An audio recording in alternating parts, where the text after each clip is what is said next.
सलाम हिंदुस्तान दोस्तों, Aurangabad vlog series के 12वें एपिसोड में देखिए एलोरा की गुफा नंबर 11 और 10 के नज़ारे और जानिए स्क्रीन पर दिए गए इन शब्दों के बारे में। सबसे पहले गार।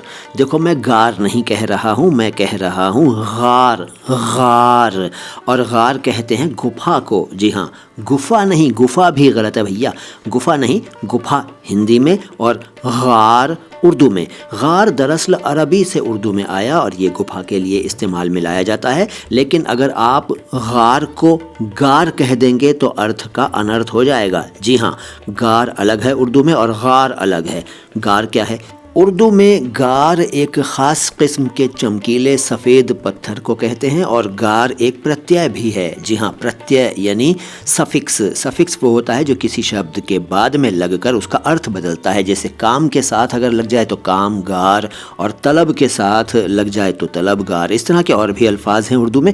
और एक शब्द रोज़गार भी है। देखिए, रोज़गार, तो गार अलग और गार अलग। अच्छा, गार किस चीज़ का होता है? पत्थर का होता है ना। आमतौर पर गुफा जो होती है वो पत्थर की होती है, तो पत्थर को उर्दू में क्या कहते हैं? संग कहते हैं, संग। जी हाँ, संग का मतलब साथ तो होता है, लेकिन संग का एक मतलब पत्थर भी है। जैसे आपने सुना है ना, संग दिल यानी पत्थर दिल, संग। और ये फारसी से उर्दू में आया संग शब्द, ये मैं आपको पहले भी कई बार बता चुका हूँ। अच्छा, हजर जो है, हजर भी संग को कहते हैं, यानी हजर का मतलब भी पत्थर ही है। हजर अरबी से उर्दू में आया और संग फारसी से आया। हजर को अगर आप हजर कह देंगे तो भैया इसका भी कुछ और मतलब निकलेगा। जी हाँ, हजर दो हैं दरअसल।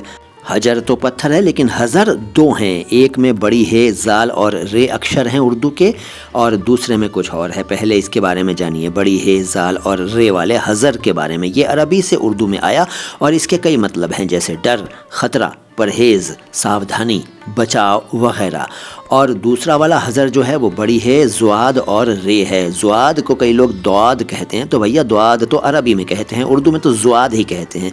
ये वाला हज़र भी अरबी से आया और इसका मतलब होता है घर, शहर।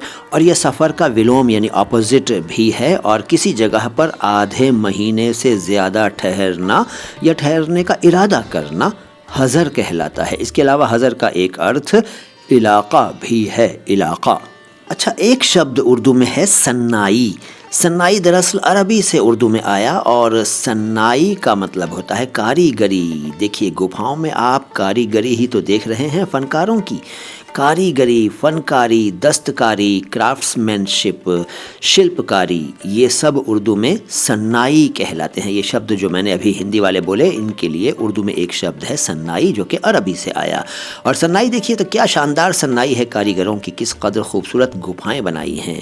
और सन्नाई जिससे जुड़ा हुआ है वो कहलाता है सन्ना, यानी कारीगर, फनकार, दस्तकार और शिल्पकार, और यानी कि क्राफ्ट्समैन को कहते हैं उर्दू में सन्ना।